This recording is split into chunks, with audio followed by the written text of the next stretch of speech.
Mas, irmãos, hoje nós vamos falar sobre esse conselho, né? Sobre esse alerta que o Josué, ele dá, e eu digo, aos vencedores, né? É assim. Por quê? Nós estamos falando de um povo que venceu. É um povo que atravessou o deserto, é um povo que entra na terra prometida, que conquista a terra prometida. Então nós temos que olhar para esse povo, olhar para essa gente e dizer assim: olha, eles são mais que vencedores. Agora, irmãos, nós podíamos até repetir o que Paulo disse sobre nós. Somos mais que vencedores, mas tem um detalhe. Se você olhar aqui no capítulo 23, né, lá no finalzinho do versículo 3, tá bom?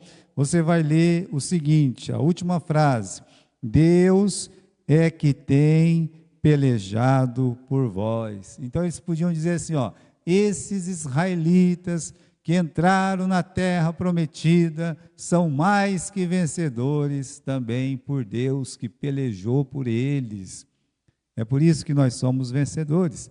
E é por isso que eles eram vencedores, porque Deus tinha lutado para eles. Então, a palavra aqui é o conselho que Josué ele dá aos vencedores. Primeira frase que nós lemos aí no versículo 1 é que depois de muitos dias que o Senhor dera o repouso a Israel de todos os seus inimigos. Quanto tempo será?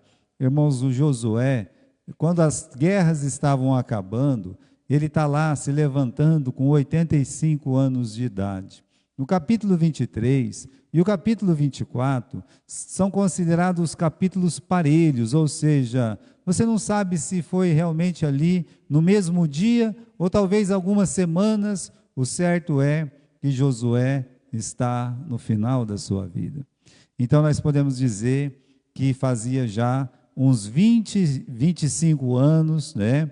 No mínimo 20 ou 25 anos que esse povo já não tinha mais, meus irmãos, aquelas guerras que tinham antes.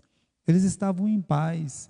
Eles estavam como Deus tinha prometido, comendo de coisas que eles não plantaram, aproveitando de uma vida que talvez, meus irmãos, deles próprios não mereciam.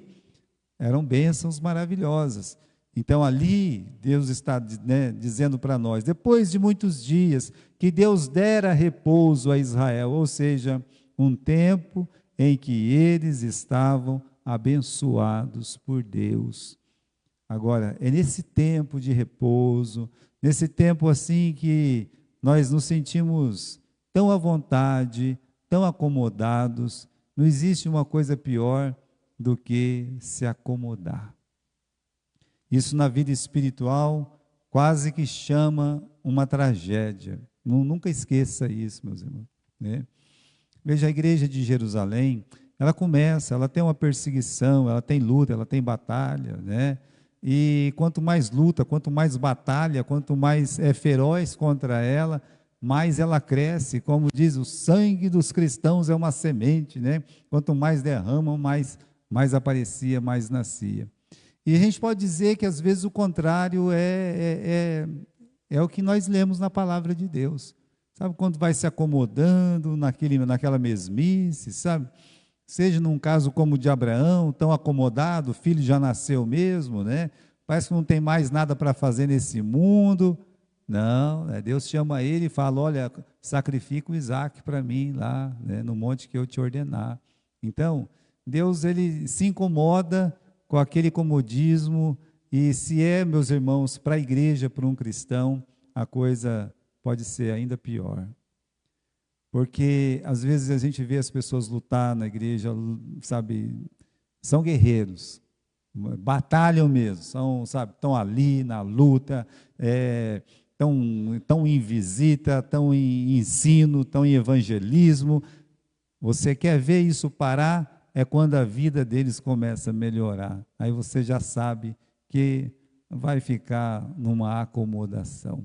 É uma pena, mas é uma verdade que a gente assiste vezes após vezes, sabe, que a pessoa, quando parece que ela está naquela luta, naquela batalha, ela é inteiramente do Senhor, né? mas quando ela tem o tempo inteiramente dele, e todas as provações, e todas as perseguições, e todas as batalhas já passaram, aí ele se sente totalmente dele, ele não se sente mais totalmente do Senhor. Ainda que nosso Josué, ele olha para as pessoas, vendo um tempo de repouso tão maravilhoso desse, olha o versículo 2, todo mundo quieto, né? Todo mundo tranquilo, cada um debaixo da sua parreira. Aí, lá vem o Josué, né? Lá vem o pastor Josué, para incomodar todo mundo, olha lá. Chamou Josué a todo Israel, todos são chamados. Aqui é todo o Israel. Está dizendo, anciãos, os cabeças, os juízes, oficiais, né? Então ele chamou todo mundo. E por que tem que chamar todo? Por que não chamou só os líderes, só os juízes? Não, é porque todos são responsáveis.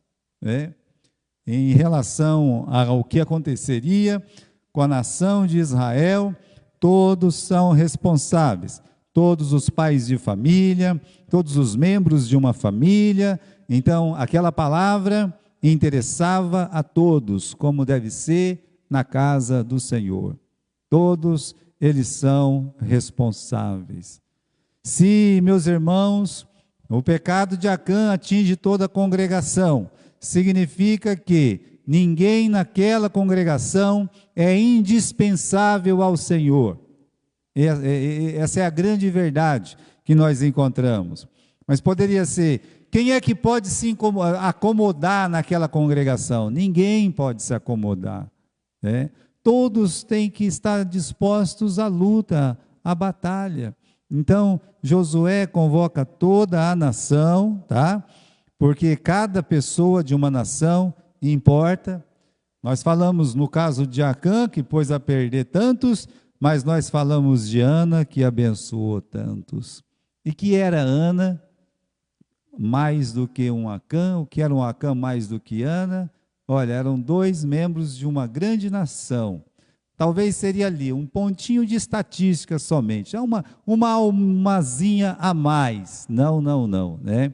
Os dois, um afetaram para o mal, que é o Acã, e o outro afetou para o bem, ou seja, a oração dela, a dedicação dela abençoou toda a nação. Por isso tem que chamar todos. Por isso que numa igreja todos são importantes. Enquanto uma pessoa ele considera-se importante ali, sabe, uma pessoa útil, Deus vai abençoar muito ela, Muito, muito.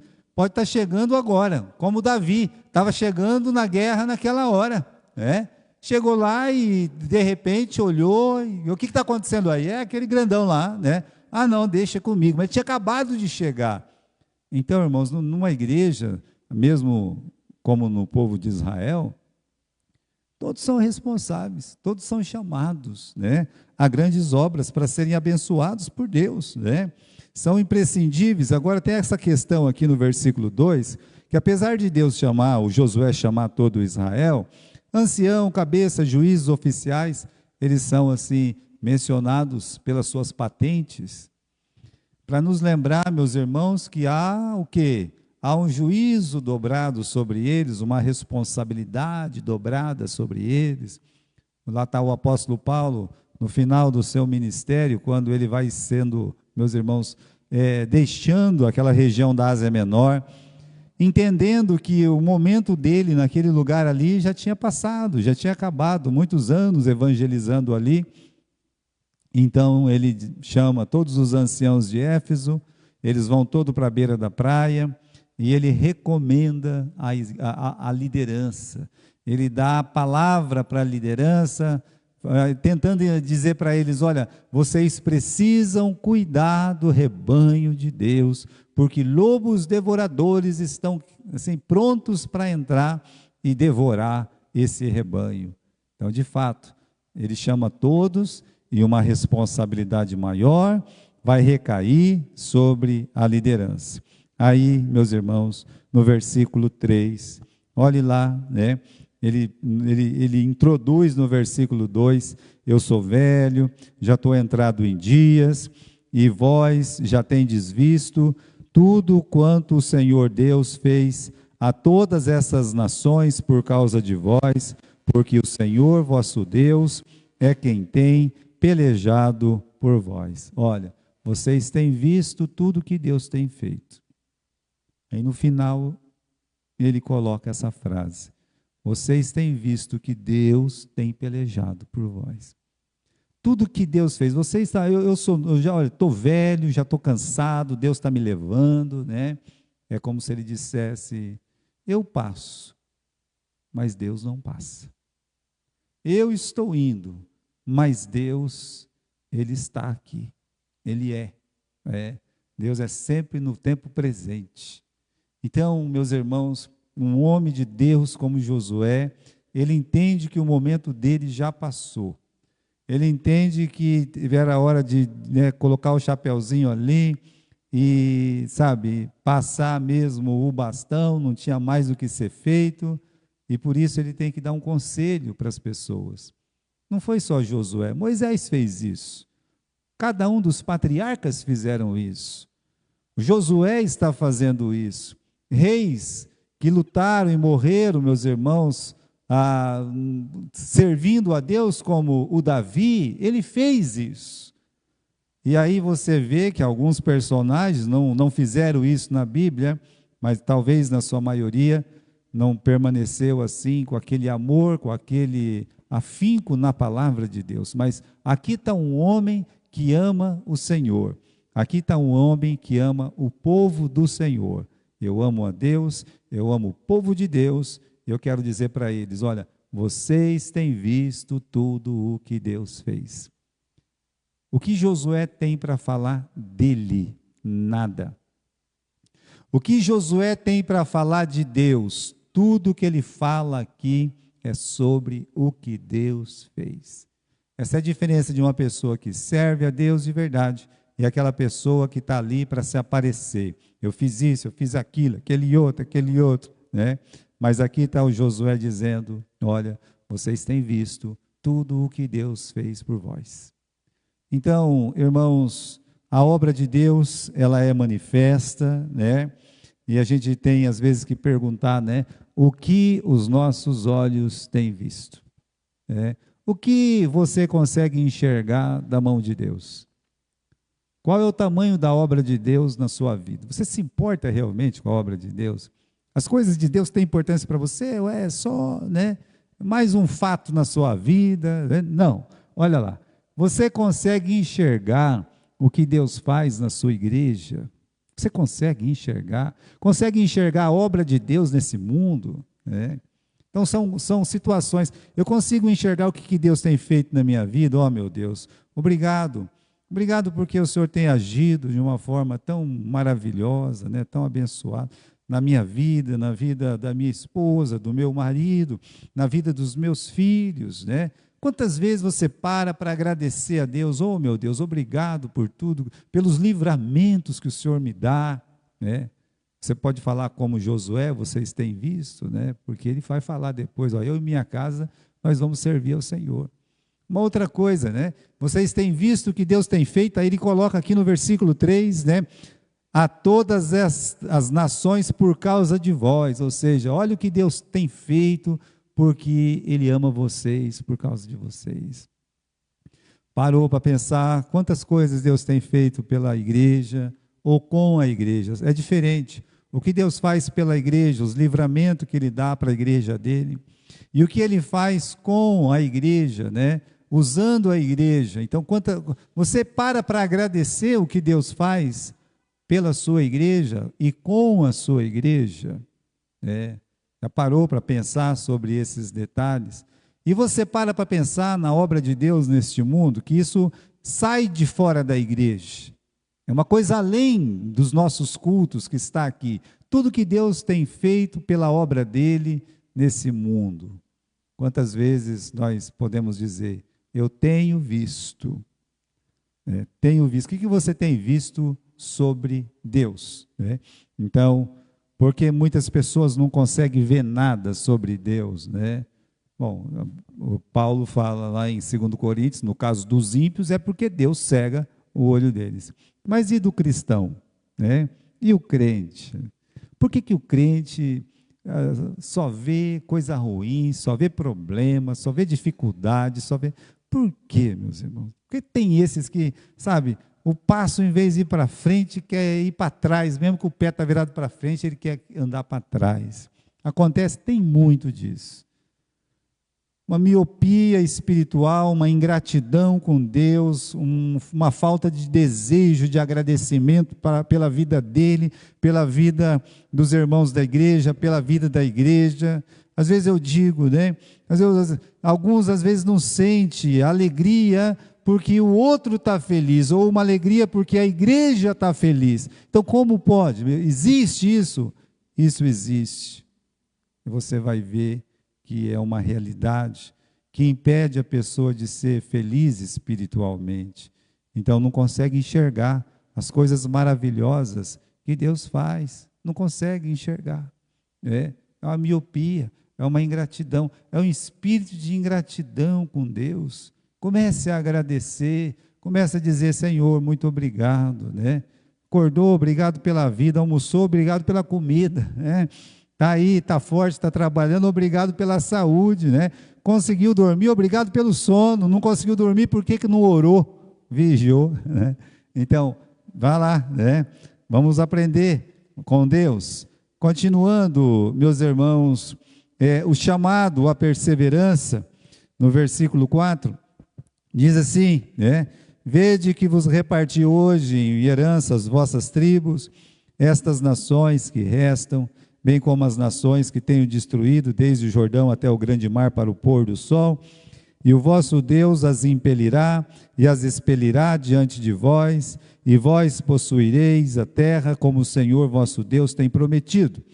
Portanto, esforçai-vos, pois muito para guardardes e fazerdes tudo quanto está escrito na lei de Moisés, para que dela não vos aparteis nem para a direita e nem para a esquerda. Muito bem, né? É um chamado mesmo à perseverança. Nós temos um capítulo lá no livro de Salmos, vamos lá, no Salmos capítulo 31, né? Salmos capítulo 31 e versículo 24.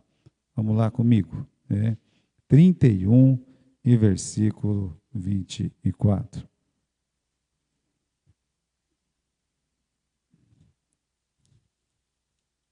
Então, aqui você joga para um lado a folha, ela pula 2. Você joga para o outro lado, volta 3. Né? Aqui, 31, versículo 24. Olha esse versículo, irmãos. Versículo 23, por favor. Amai ao Senhor, vós todos que sois os seus santos, porque o Senhor guarda os fiéis e retribui com abundância ao que usa de soberba. Esforçai-vos, e ele fortalecerá o vosso coração, vós todos que esperai no Senhor. Esforçai-vos, e ele fortalecerá o vosso coração. Olha aqui o versículo 5, volte lá para o capítulo 23 e versículo 5, versículo 6, que diz: esforçai-vos, pois muito para guardar e para fazer tudo o que está escrito na lei de Moisés. Você junta esses dois versículos, né? Eu tenho que me esforçar muito, né? E lá diz, olha, você se esforce, porque Deus, Ele vai fortalecer o seu coração. Todo o nosso esforço para a obra de Deus só vai trazer o quê? Mais fortalecimento. É como se uma pessoa estivesse fazendo aquelas academias, que a pessoa pega um pezinho, depois pega um peso maior, depois vai pegando um peso maior, e vai ficando forte, né? Aí você olha um crente na vida espiritual dele. Quanto mais ele se esforça na obra, mais Deus fortalece o coração dele. É uma promessa de Deus lá no livro de Salmos. O nosso coração fortalecido, né? É uma promessa de Deus. Então, aqui no versículo 6, né? Ele diz, esforçai-vos para guardar, mas até a palavra aqui é esforçar muito. Não se desvia, nem para a direita e nem para a esquerda. E aí, no versículo 7, para não entrar no meio destas nações que ainda ficam convosco, né? E dos nomes de seus deuses não façam menção, nem por eles façais jurar, nem os servais, nem a ele vos inclineis, mas ao Senhor vosso Deus vos apegará, como fizeste até o dia de hoje. Pois o Senhor expulsou diante de vós grandes e fortes nações, e quanto a vós ninguém vos tem podido resistir até o dia de hoje. Um só homem dentre vós perseguiu 1000. Lembra? Esforçai-vos e Deus fortalecerá o vosso coração. Não poder, olha meus irmãos, 1000, está dizendo aqui, não pode vencer que seja um só. É uma realidade, né? 1000 ímpios clamando a todas as potestades do mal, sabe lá o que mais, não pode resistir, vencer um cristão que tem o joelho dobrado, clamando ao Senhor. Já pararam para pensar nisso? O poder que existe num homem ou numa mulher, ou mesmo num jovem, diante de um mundo tão pecador, um homem desse, uma mulher desse, um jovem desse, que seja uma criança de fé, se ela dobra o joelho dela no chão, se ela clama ao Senhor, quem pode com um crente desse? Olha o que está dizendo esse versículo, no versículo 10, um só homem dentre vós perseguirá a 1000. Eu vejo no coração de Jonatas, o filho de Saul, esse espírito, quando ele olha e diz, para Deus não importa se é muitos ou se é pouco. Então, quando ele vai lá enfrentar toda a guarnição dos filisteus, a preocupação dele não é o que ele podia fazer. A preocupação dele é quem estava do lado dele. Talvez usando realmente um versículo como esse no coração dele. Esforçai-vos, né? E Deus fortalecerá o vosso coração, que diz o salmista. Então, um coração desse, cheio de fé, cheio de coragem, meus irmãos, é um coração imbatível. Quem que pode deter um homem de fé? Ninguém pode deter um homem de fé. É por isso que fala, né? Remove montanhas, de fato. Porque aqui há uma promessa. Um só homem dentre vós perseguirá a 1000. Pois é o Senhor vosso Deus que peleja por vós, como já vos tem falado. Não é que, que homem forte, que homem, não.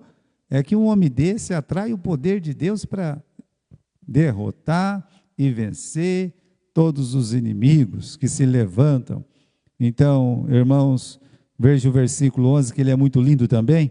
Portanto, guardai-vos diligentemente as vossas almas, para amardes ao Senhor, o vosso Deus. Amarás o Senhor, vosso Deus, de todo o vosso coração, de toda a vossa alma, de todo o entendimento e de todas as suas forças. Não é isso que Jesus nos ensinou? E aqui está dizendo assim, no versículo 11, guarda diligentemente as vossas almas, para amardes ao Senhor, vosso Deus.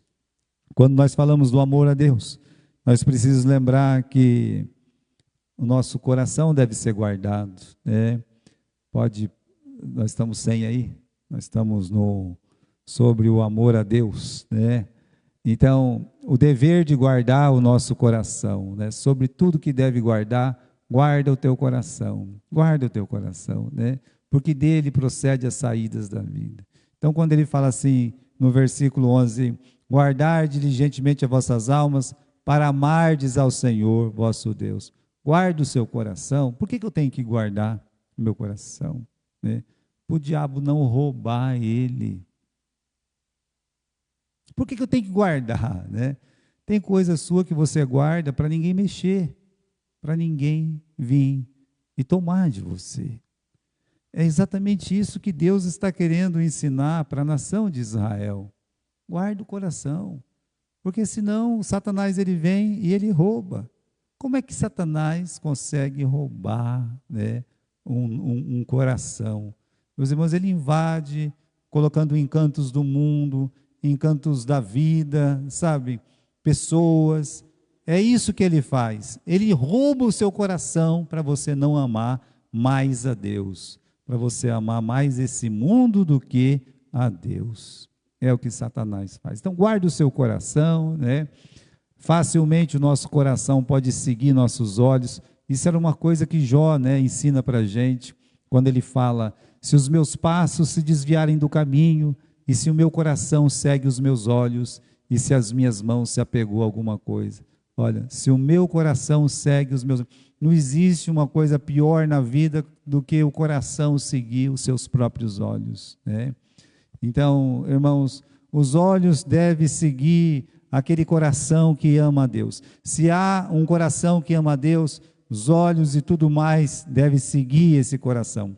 Agora, ele está dizendo aqui, Jó está dizendo, se o meu coração segue os meus olhos. Ah, eu olhei o dinheiro, segue o dinheiro. Ah, eu olhei aquela pessoa, segue aquela pessoa. Ah, eu olhei para aquela grande trabalho, então vai seguir aquilo ali. Só que, será que isso está levando ele para perto de Deus? Aproximando ele de Deus? E facilmente o nosso coração nos engana. Aconteceu, né? Jó, ele fala dessa questão. E o meu coração se deixou enganar em oculto, e minha boca beijou a minha mão. Por que a minha boca vai beijar a minha mão? Porque eu estou me endeusando, eu estou me achando muito importante. Chegava lá, alguém vai... Quando eu era pequeno, na nossa vila lá tinha uma paróquia e tinha o Padre Chico lá, né? E a gente foi ensinado, o Padre Chico chegou, descia daquele fusquinha dele, a molecada fervia lá perto do fusco, ele fazia assim com a mão, todo mundo tinha que beijar a mão dele, né? Então, é uma ação de respeito, né? E a mesma coisa aqui, por que eu vou ficar beijando a minha mão, né? Porque eu é que me amo muito, né? Eu sou uma pessoa muito importante, sou mais importante que Deus. Então, veja que facilmente o nosso coração pode se desviar de servir ao Senhor. O que levaria os israelitas morro abaixo, né? Olha o alerta que foi dado no versículo 7, né? Para que não entreis no meio destas nações que ainda ficam convosco, tá? E dos nomes dos teus deuses não façais menção, nem fiquem jurando, nem sirvam, nem vos incline. Então, irmãos, olha o alerta aqui. Primeiro, não fique fazendo menção dos seus deuses. Não brinca com coisa séria. Não brinca. Sabe? Isso aqui não tem problema nenhum fazer isso, né? Olha, se tem uma coisa que Deus luta desde o começo da Bíblia até o fim da Bíblia, Ele luta contra a idolatria. Porque Ele sabe o mal que a idolatria faz no coração de uma pessoa. Aquela glória que é para ser dada somente a Deus, é dado a uma instituição qualquer aí, né? Então, Deus, ele despreza isso muito, né? Então, Deus, ele chega a esse ponto, dizer, não fique mencionando o nome dos deuses falsos, porque não adianta ficar falando daquilo que não presta. Então, tem coisa, irmãos, por exemplo, eu vejo assim, às vezes o pastor João que falava isso, que ele decidiu uma vez na vida dele, que ele ia, sabe, abrir os olhos da membresia dele, porque tinha uns maçons lá da maçonaria na igreja dele. Então ele ficou, sabe, pregando contra a maçonaria, contra a maçonaria, contra a maçonaria, contra a maçonaria, né? E aí até a dona Alta mesmo, que abriu os olhos dele, disse, olha, o problema não são os maçons, o problema é que você está, né? Daqui a pouco você vai virar um maçom, você sabe tudo da maçonaria, né? Tem que, né, melhor a palavra de Deus. Olha as almas perdidas que não tem nada a ver com esse negócio, né? E aí ele entendeu, né, que Estava perdendo muito tempo e ensinando tudo para a igreja sobre uma coisa que eles nem conheciam. Sabe, é isso mesmo, quando você começa a falar, você acaba ensinando pessoas daquilo que eles não precisam fazer, né? Não precisa. Lá vai o Gilberto jovem, né? Estudando umas coisas lá estranhas da Bíblia uma vez, né? E fazendo perguntas para o pastor João sobre... Ele percebeu que eu estava indo por aquele caminho que não é o da Bíblia, sabe? Sabe aqueles livros que quer explicar a Bíblia e toda aquela coisa toda e tal? Ele me viu naquilo ali, né? Ele disse: Gilberto, você sabe por quê? O que o pessoal da NASA, como é que eles olham assim para cima, olham para o céu, e eles sabem rapidinho que tem um corpo estranho lá no céu? Eu falei: não. Ele disse: eles só estudam aquilo que é certo. Ele sabe cada coisa que é certa lá, pontinho por pontinho. Se tem uma coisa diferente, é estranho. Se você começar a estudar as coisas estranhas e não saber o que é certo, vai chegar um momento que você vai estar estranho. Então, para com isso, meu filho. Estuda a Bíblia, vai ler de Gênesis a Apocalipse. Já leu a Bíblia inteira? Naquele tempo eu nem tinha lido a Bíblia inteira ainda. Eu falei: não. Eu falei: então, você nem leu a Bíblia inteira? E ainda está lendo essas porcarias? Dá para ler 3 vezes, 4 vezes a Bíblia, o tempo que você está gastando com essas coisas, né? Então, olha, não fica fazendo menção dos deuses falsos. A amizade com outras nações, sabe? Aquele aconchego com os ímpios, sabe? Uma aproximação desnecessária com pessoas ímpias. Para quê? Piorou casamento com as outras nações, com ela vos aparentardes. É uma união fatal. O crente casando com o incrédulo, meus irmãos, né? O que vai dar isso? O preço que eles iam pagar. Está terminando aqui. Vamos lá, no versículo 13. Certamente que o Senhor vosso Deus não continuará a expulsar essas nações diante de vós, mas elas vos serão por laço, rede, açoite nos vossos lados, e espinho nos vossos olhos, até que pereçais desta boa terra que o Senhor Deus, Ele vos deu. Repare aqui, meus irmãos, essas duas analogias. Açoite nos lados, ou ilhargas, é a destruição do homem interior, e os espinhos nos olhos é uma cegueira quanto à verdade. Essa amizade desnecessária, esse apego desnecessário, essa união desnecessária, acaba destruindo o homem interior e faz com que ele fique cego, completamente cego à verdade de Deus. Não consegue mais enxergar Deus. Agora sim, né, no final aí, o Josué, ele lembra como Deus, né, como Deus honrou a sua palavra. Versículo 14. Eis que hoje eu vou pelo caminho de toda a terra, ou seja, eu vou morrer. E vós sabeis com todo o vosso coração e com toda a vossa alma, que nem uma só palavra falhou de todas as coisas que falou de vós o Senhor, vosso Deus. Todas sobrevieram, nenhuma delas faltou. Coloca esse versículo aí, Felipe, aí, né? Vamos ler esse versículo aqui, né? Olha lá. Esse versículo 14, porque ele fica aqui na nossa mente, né? É o versículo 14? Capítulo 23, versículo 14. Pode pular esse lado, né? Vós bem sabeis com todo o vosso coração e com toda a vossa alma. O que sabemos? Aí ele pode pular, né? Que nenhuma só palavra falhou de todas as coisas boas que falou de vós o Senhor.